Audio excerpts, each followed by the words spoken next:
करते करते करते करते करते श्रावण का महीना आ जाए और श्रावण के महीने में अगर मान लो भूल से भी शिवरात्रि पड़ जाए, भूलवश भी शिवरात्रि पड़ जाए, और यदि प्रथम पहर के पूजन में पार्वती अगर एक शिव की आराधना करते करते भगवान शंकर के नाम को पुकारती हुई शिव की पूजन कर ले, शिव की पूजन आराधना कर ले, भूलवश भी श्रावण के महीने की शिवरात्रि पर भूलवश भी अगर पूजन कर ले, तो फिर वो पार्वती जो पूर्व का उसका अंदर जो सती के समय का अपमान भरा हुआ था वो सब भूलवश भूल जाएगी और पार्वती शंकर की आराधना में इतनी डूब जाएगी कि शिव उसको दर्शन देने के लिए आ ही। हमसे कई लोग पूछते हैं, महाराज जी आप ये पूजन कराते हो ऑनलाइन, इसमें 21 गेहूं के दाने बता देते हो, कहीं काली मिर्ची बता देते हो, कहीं काली तिल बता देते हो, लाल फूल बता देते हो, ये आप भगवान शंकर की पूजन में ये सब सामग्री बता देते हो, धतूरा बता देते हो, बेलपत्र की इतने नग चढ़ाना है, ये काम करना। एक एक चीज, एक एक शब्द पुराणों में से कहीं ना कहीं से उस कथा में से लिए गए हैं, उस कथा के अनुसार आपको वर्णित किया जाए। एक धतूरा, उस धतूरे को भी आपको कहा शिवरात्रि के दिन हो। फिर निवेदन करूंगा, जिस जिस घर में बच्चे चिड़चिड़ कर रहे हो, बहुएं चिड़चिड़ कर रही हो, परिवार में कहीं क्लेश बना हुआ है, जब आप 2 अगस्त को शाम को 7 बजे शंकर भगवान का शिवलिंग बनाकर ऑनलाइन बैठो पूजन करने के लिए, आपके नगर के कोई पंडित, कोई ब्राह्मण, कोई गुरुजन आपके साथ बैठे हों, वो पूजन करा रहे हों, और अगर कोई ना मिले तो आप स्वयं टीवी के माध्यम से, मोबाइल के माध्यम से जब ऑनलाइन पूजन कर रहे होगे, उस जगह पर आपकी पूजन की सामग्री में लिखा है एक, जम के बोलो, धतूरा, एक धतूरा लिखा है। इस धतूरे के पीछे के भाग में, क्योंकि ये जो सोमवार से सोमवार तक का सावन आया है, ये 72 वर्ष के बाद आया, आपको कल कथा में कहा था। इसके पीछे के भाग में यदि पीला चंदन लगाकर, अग्र भाग में लाल चंदन लगाकर आप जिस समय पर पूजन करेंगे और धतूरा चढ़ाने का समय आए, उस समय पर जब 72 वर्ष के बाद आया, आपको कल कथा में कहा था। इसके पीछे के भाग में यदि पीला चंदन लगाकर, अग्र भाग में लाल चंदन लगाकर आप जिस समय पर पूजन करेंगे और धतूरा चढ़ाने का समय आए, उस समय पर जब आप समर्पित करेंगे, तो ये भाव से समर्पित करें कि हमारे घर में जो क्लेश है वो समाप्त करें भोलेनाथ, और श्री शिवाय नमस्तुभ्यं बोलकर वो धतूरा भगवान देवादिदेव महादेव को समर्पित करिए। उसका फल फिर हमें बताना कि उसका फायदा मिला कि नहीं मिला। एक धतूरा, एक बेलपत्र का भी फल, एक लोटे जल का भी फल, ये जो सोमवार से सोमवार तक का जो सावन है, इसका एक एक एक एक, एक बूंद जल का भी महत्व शिव महापुराण की कथा करते हैं।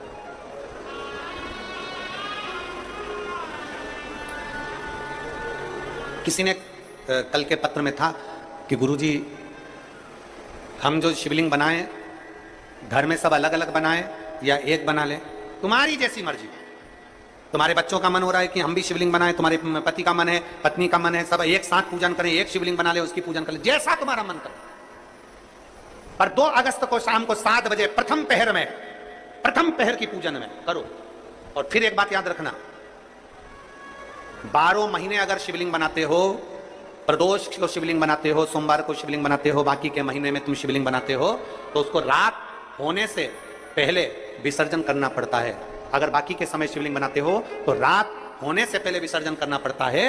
पर जो शिवरात्रि है उसको क्या कहते हैं? शिवरात्रि। मतलब पूजन भी रात्रि को होना है, अनुष्ठान भी रात्रि को होना है, विसर्जन भी रात्रि को होना है, संपूर्ण। अगर 4 पहर की पूजन कर रहे हो तो 4 पहर का विसर्जन होता है। 4 पहर का पूजन होने के बाद फिर सुबह सुबह जब ब्रह्म मुहूर्त हो तब आप जाकर विसर्जन करो और शिवरात्रि। पर आप जब 1 पहर का पूजन कर रहे हो, मतलब शाम को 7 बजे पूजन कर रहे हो, तो शंकर जी का विसर्जन भी रात्रि को ही कर देना। शिवरात्रि है इसलिए। बाकी के समय पर अगर शिवलिंग बनाओगे तो रात होने के पहले विसर्जन करना पड़ता है। पर शिवरात्रि की पूजन कर रहे हो तो रात्रि को भी पूजन कर रात्रि को भी विसर्जन कर सकते हो। शिवरात्रि है इसलिए। अब विसर्जन करने कहां जाओगे? पानी गिर रहा है बहुत तेज, नदी नाले फूल हो रहे हैं, तालाब बावड़ी फूल हो रही है, कहीं नहीं जाना। अपने घर के बाहर एक बाल्टी में, एक तसले में पानी भर कर रखो और घर के बाहर शंकर भगवान को अपने सिर पर लेकर घर के बाहर निकलो। बड़े आनंद के साथ में, ढोल नगाड़े के साथ में, थाली बजाते हुए, घंटी बजाते हुए, हर हर महादेव बोलते हुए, बोल बम बोलते हुए शिव जी का विसर्जन। कहीं मत जाओ, घर के बाहर एक तसले में पानी भर लो, उसमें विसर्जन। जब वो पानी मिट्टी गल जाए तब किसी पेड़ में, किसी वृक्ष में उसको डाल दो। कहीं जाने की जरूरत। नदी नाले पानी के समय में फूल जाते हैं, बहुत पानी भरा रहता है, ध्यान रहे पता नहीं, मिट्टी चिकनी होती है, स्मरण। तो घर के बाहर, अपने घर के बाहर उसका विसर्जन। बहुत सारी दौलत नहीं है आपके पास में, इतना धन नहीं है आपके पास में, कोई वस्त्र, कोई आभूषण, कोई सामान नहीं दे सकते ना आप किसी को कुछ भी। शिव महापुराण की कथा कहती है कम से कम चेहरे की प्रसन्नता तो दीजिए, स्माइल तो दीजिए, थोड़ा सा मुस्कुराहट तो दीजिए। ये तो है ना अपने पास में, ये तो अपने पास है ना कि अपन मुस्कुराहट दे सकते हैं, अपन चेहरे की प्रसन्नता दे सकते हैं, अपन अपने चेहरे की स्माइल दे सकते हैं। हाँ, ये जरूर है कि बड़े बड़े जो ऑफिसर होते हैं, बड़े बड़े पत्थर बैठने वाले होते हैं, वो इतना मुस्कुराते नहीं है। क्योंकि वो इसलिए नहीं मुस्कुराते क्योंकि अगर मुस्कुरा दिए तो फिर ये काम उनको करना पड़ेगा, इसलिए वो भले अपनी जगह पर सहज है।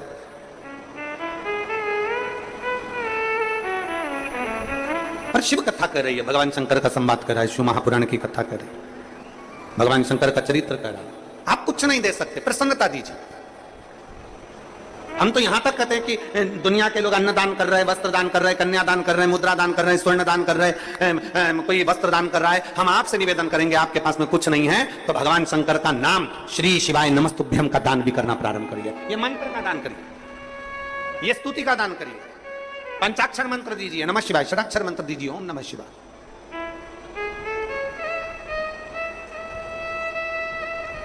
आप में से कितने लोग हैं जो भगवान शंकर के मंदिर में जब जल चढ़ाने जाते हैं तो श्री शिवाय नमस्तुभ्यम अच्छी जम के गूंजते हैं?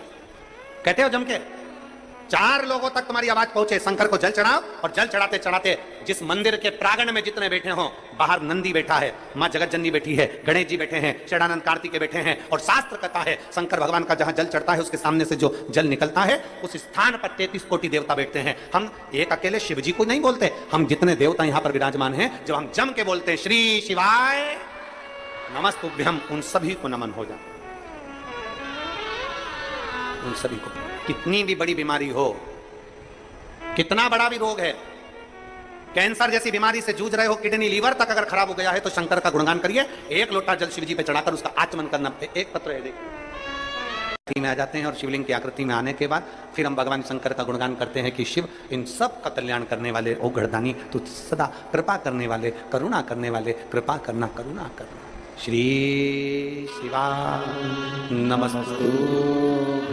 आप भी जब प्रणाम करें, आप भी जब गुणगान करें, आप भी जब मंत्र जाप करें, दोनों हाथ भी जब प्रणाम करें, आप भी जब गुणगान करें, आप भी जब मंत्र जाप करें, दोनों हाथ जोड़कर शंकर के पास जाएं, दोनों हाथ उठाकर हर हर महादेव भगवान शिव की स्तुति करें, भगवान शंकर का स्मरण करें, दोनों हाथ। कितना सुंदर कहा है। कई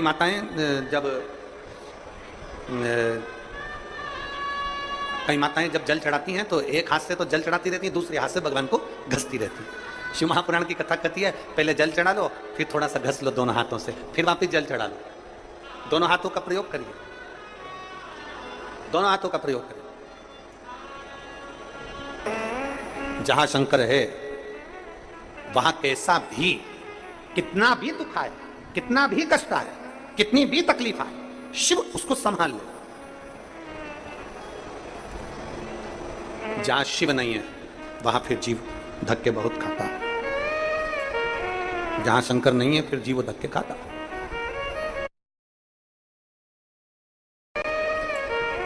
जहां शंकर नहीं है फिर जीव धक्के खाता। आपके घर में भले छोटा सा शिवलिंग हो, पत्थर का हो, पाषाण का हो, पीतल का हो, चांदी का हो, सोने का हो, लोहे का हो, कांच का हो, कैसा भी हो, हीरे का हो, मोती का हो, कैसा भी हो, पर अपने घर में पत्थर का, लकड़ी का, कैसा भी अपने घर में एक शिवलिंग होना जरूरी है। एक शंकर का शिवलिंग हमारे घर में होना जरूरी है। गला खींच रहा है, बहुत खींच के बोलना पड़ रहा है कथा को। हमारे घर में शंकर का एक शिवलिंग होना जरूरी है, बहुत जरूरी। वो किसी का भी हो, भले वो कैसा भी हो, भले वो नर्मदा जी के कंकर का हो, सीहोर के कंकर का हो, चाहे कैसा भी कुबेरेश्वर बाबा के कंकर का हो, पर शिवलिंग शिवलिंग घर में हो। कभी यह मत सोचना कि आप बहुत छोटे हो, कभी यह मत सोचना कि आप बहुत गरीब हो, कभी यह मत सोचना कि आप कुछ नहीं कर सकते, कभी यह मत सोचना कि आप बहुत छोटे हो, मेरी कोई कीमत ही नहीं है। जिसकी कोई कीमत नहीं होती, अगर वो शंकर पर 1 लोटा जल चढ़ाने लगे तो वो भी कीमत वाला हो जाता है। बस इतना निवेदन जरूर है। भगवान ने शरीर पूरा दिया है, भगवान ने शरीर पूरा दिया है तो राम राम भी पूरी करा करो। शरीर पूरा दिया है तो भजन भी पूरा किया करो। शरीर पूरा दिया है तो भक्ति भी पूरी किया करो। आदि भक्ति हमारे सनातन धर्म की पहचान नहीं है। आदि भक्ति हमारे सनातन धर्म की पहचान नहीं है। आधा राम राम हमारी सनातन धर्म की पहचान नहीं है। शरीर पूरा दिया, हाथ पूरे दिए, तो राम राम भी दोनों हाथ जोड़कर करना चाहिए। ये सनातन धर्म का नियम है, ये सनातन धर्म की पहचान है। एक हाथ से राम राम करना, एक हाथ से राम बोलना, या एक हाथ का प्रयोग भगवान की भक्ति में करना श्रेष्ठता नहीं है। एक हाथ का प्रयोग दूसरे धर्म में होता है, एक हाथ का प्रयोग दूसरे धर्म में होता है। हमारे सनातन धर्म में एक हाथ का प्रयोग नहीं होता, हमारे सनातन धर्म में दो हाथ का प्रयोग होता है। राम राम साहब प्रणाम करें, एक हाथ से नहीं, हाथ जोड़कर करें। ये भारतीय सभ्यता, संस्कृति और मेरे भारत की निशानी। एक हाथ से प्रणाम नहीं। तो वो धतूरा देखा है आप लोगों ने? जम के बोलो जरा, देखा है सबने? धतूरा, धतूरे में पीछे जो डंडी होती है वो थोड़ी सी मुड़ी होती है, हल्की सी मुड़ी होगी डंडी, हल्की सी मुड़ी हुई डंडी। जो प्रसंग आप और हम श्रवण कर रहे हैं वही प्रसंग यहां चल रहा है। ये धतूरा जैसे देखिए। अब ये धतूरा, धतूरे की जो डंडी है, ये डंडी एकदम सीधी नहीं रहती है। डंडी हमेशा, कोई भी धतूरा होगा, धतूरे की डंडी थोड़ी सी मुड़ी हुई होगी, थोड़ी सी मुड़ी रहती है। प्रत्येक धतूरे की डंडी मुड़ी रहती है। अब आप अपने बच्चों को समझा रहे हो, इसका क्रोध कम नहीं हो रहा, मैंने समझा दिया, ज्ञान दे दिया, पिताजी ने समझाया, दादा समझाए, दादी समझाई, अपने घर के संस्कार अच्छे हैं, अपने घर में कोई गुस्सा करने वाला नहीं है, अपने घर में सब प्रेम करने वाले हैं, सब आदर करने वाले हैं, सब सत्कार करने वाले हैं। उसके बाद भी अगर बच्चे क्रोध में डूबे हुए हैं तो ये इनके इस जन्म का नहीं है, ये उस जन्म का। जैसे माता पार्वती जी, पार्वती जी छोटी सी अवस्था धारण करती है, 5 वर्ष की अवस्था में माता पार्वती जी आती हैं। हर थोड़े दिन में माता पार्वती जी को क्रोध आ जाता है, इतना तेज क्रोध आता है माता पार्वती, जो सामान हाथ में आया वो फेंक दे। इतना क्रोध मां का। मां ना जगत जननी हो, मां दुर्गा हो, भवानी हो, अष्टभुजा धात्री हो, पर मां जब एक बड़ी हो जाओ तब क्रोध करो तो चल जा, पर छोटी सी अवस्था में क्रोध आ, एक चिंता का विषय पड़ गया। हिमालय राज की रातों की नींद उड़ गई, मां मेनावती की रातों की नींद उड़ गई। हमारी बेटी पार्वती को हुआ क्या है, थोड़े दिन अच्छी रहती है, 2-4 दिन अच्छी रहती है, 2-4 दिन में क्रोध कर जाती है। इतना क्रोध करती है कि वस्तु फेंक देती है। इतना क्रोध मां पार्वती का। बड़ा चिंता का विषय पड़ गया, बड़ा। आज हिमालय राज का मन बड़ा दुखी था। हिमालय राज जी मन दुखी था तो हिमालय राज आज अपने नगर से बाहर निकल गए। बाहर निकले, थोड़ा सा मन को थोड़ा सा संभालने के लिए बाहर निकले, मन को संभाल। बड़े दुखी थे हिमालय राज, आज बड़े दुखी चल दिए, मन दुखी था। कई बार बच्चों का चिड़चिड़पन देखकर, कई बार बच्चों की हालत देखकर, बच्चों का क्रोध देखकर, माँ की तो आदत हो जाती है। माँ तो रोज घर में रहती है, 24 घंटे रहती है, तो माता को तो मालूम है कि बच्चे की स्थिति क्या है, बच्चा क्या कर रहा है, बच्चे की स्थिति क्या है, बच्चा क्यों चिड़चिड़ कर रहा है, माँ को मालूम है। पर पिता ऑफिस जाने वाला, पिता नौकरी करने वाला, पिता दुकान पर रहने वाला, संडे के दिन घर पर रहा, मंडे के दिन घर पर रहा, छुट्टी वाले दिन घर पर रहा, जिस दिन वो घर पर रहता है और बच्चों की ऐसी हालत देखता है, चिड़चिड़पन देखता है, गुस्सा देखता है, क्रोध देखता है, तो पिता को क्रोध आ जाता है। पिता का मन दुखता है, पिता का हृदय दुखता है, पिता का दिल रोता है कि मेरे घर में मेरी पत्नी अच्छी है, हमारे संस्कार अच्छे हैं, मेरे माता पिता अच्छे हैं, मेरे भाई बंधु अच्छे हैं, फिर ये बच्चों में ये गुण कहां से आ रहा है? स्कूल अच्छा है, टीचर अच्छे हैं, फिर बच्चों में ये चिड़चिड़पन कहां से आ रहा है, ये गुस्सा कहां से, ये कहां से आया? आज हिमालय राज के नैनों में जल भर गया। मेरी बेटी पार्वती,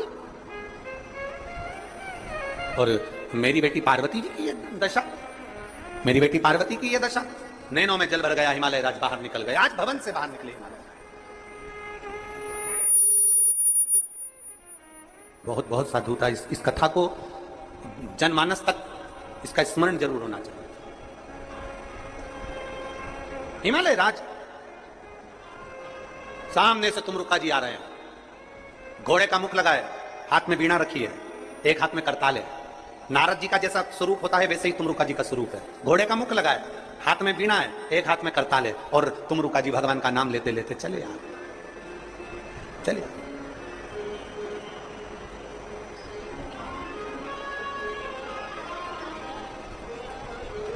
हिमालय राज ने जो तुमरुका जी को देखा, तुमरुका जी को देखते ही हिमालय राज ने तुरंत उसी समय, उसी पल, उसी घड़ी दुनिया के किसी व्यक्ति में ताकत नहीं है आपको झुका दे।